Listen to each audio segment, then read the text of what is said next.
Homelessness. It's heartbreaking. And there are solutions. One of these solutions are tiny homes. We must affirm this legislation for the three contentions that tiny houses are affordable. Many cities are already trying this, and there's a very high number of homeless people.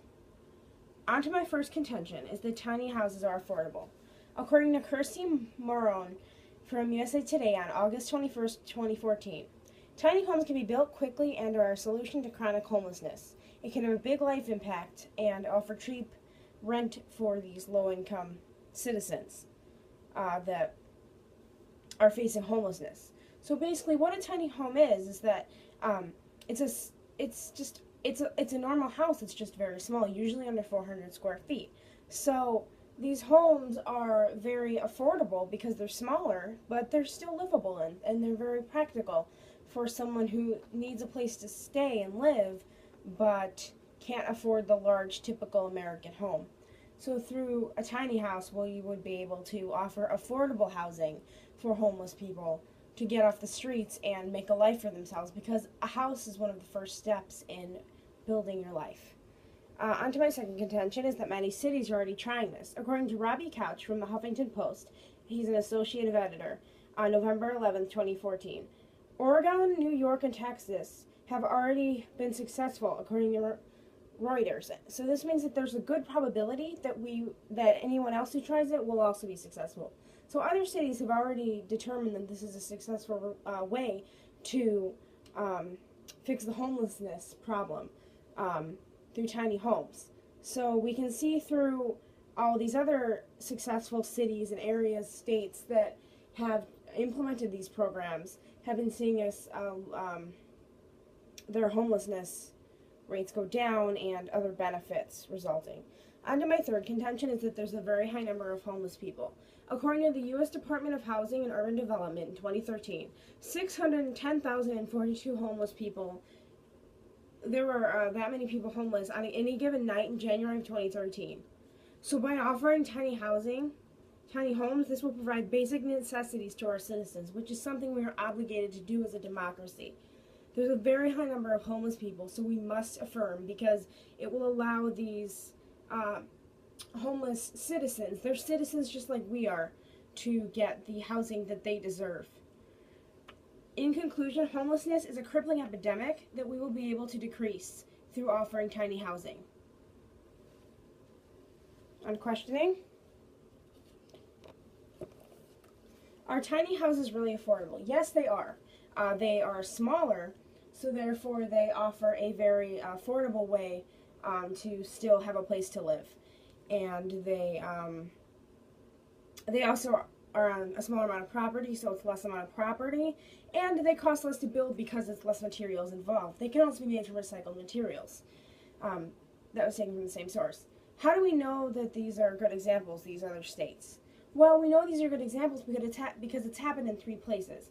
So if it's happened in 3 places, that means that it wasn't just one odd example. This has happened multiple times. We know this is something reliable because it's happened many times and been successful. It's not just an odd cherry-picked example.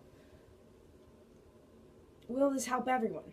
No, it will not help everyone. However, we know that this will be a good start to fixing the homelessness epidemic, because there's always going to be someone that may not want to get involved with this program. However, if we start offering these tiny houses, we can open new doors to even more programs and just help the community in general through this. Is it worth the cost? Well, there actually won't be much of a cost, because we'll be saving money, because it costs more to put a homeless person in a prison or a hospital than it would be to just build them a tiny house and allow them to live in it. So we know that based on this evidence, that if we just allow them to live in a tiny house, we'll be saving about $5,000 a homeless person in a given year. So there will not actually be a cost, there will be a savings, so there's no cost at all. Will they use these homes properly? Yes, they will. They'll be using these homes properly because they would be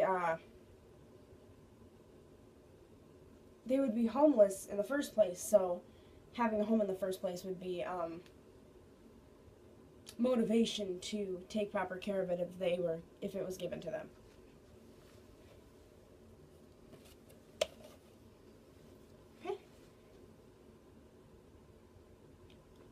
students. This is Con.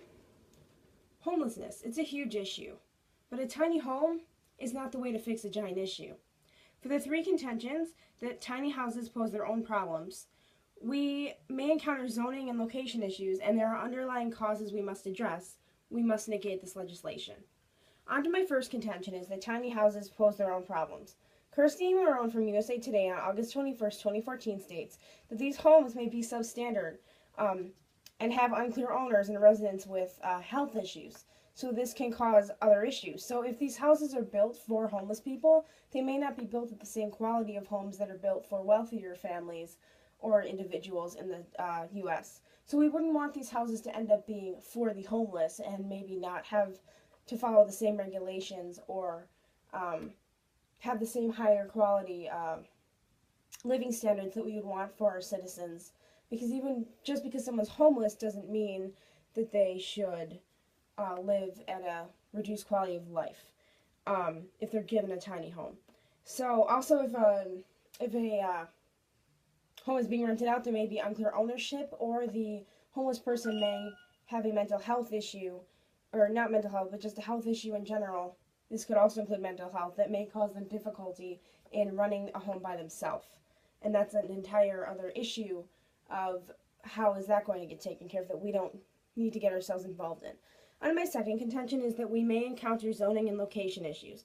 Catherine L. Devers from Notre Dame Journal of Law in February of 2014 stated that zoning regulations prevent construction of inexpensive housing and restrict low-income families. So we're going to encounter a lot of issues trying to build these homes because many cities prohibit it. So we're going to have to find spaces that allow these to be built, which may be in less populated areas, which would be less likely to see homelessness because we see a lot of homelessness in cities. So it may not be effective at all. So these low-income citizens or homeless people may not even be able to get a tiny house because we probably won't be able to build them. On to my third contention is that there are underlying causes we must address. According to Katie Johnson on October 30th, 2014, the economy's bad conditions and young people's need for treatment have caused homelessness. So the economy has caused many people to lose their jobs, and this is the cause of homelessness. And also young people needing treatment, they may choose to seek shelter in a shelter to get the treatment they need for free. So really, we need to just address these issues instead of focusing on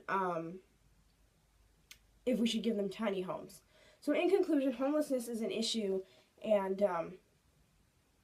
tiny homes are not going to solve it. And questioning. Okay, how will we fix homelessness then?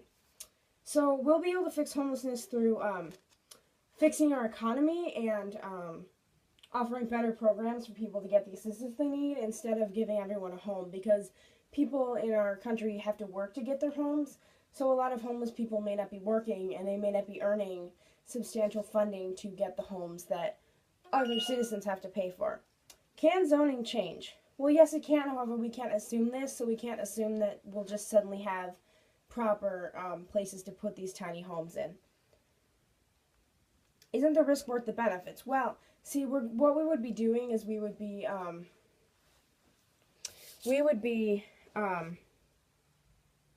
allowing many people into tiny homes that may have not lived in a home in a long time, and they may not be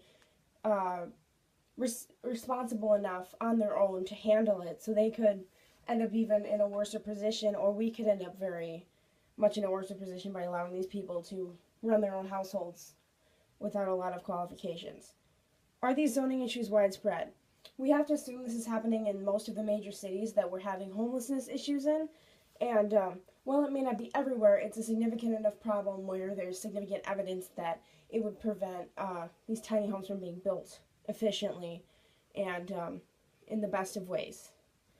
How will we fix the economy's issues? Well, we don't have a clear plan for this now. However, we know that we're actively trying to fix our economic debts and issues in our country. So we know that as this gets fixed, the homelessness will go down because more people will have jobs and be able to earn the homes that they deserve according to the American dream.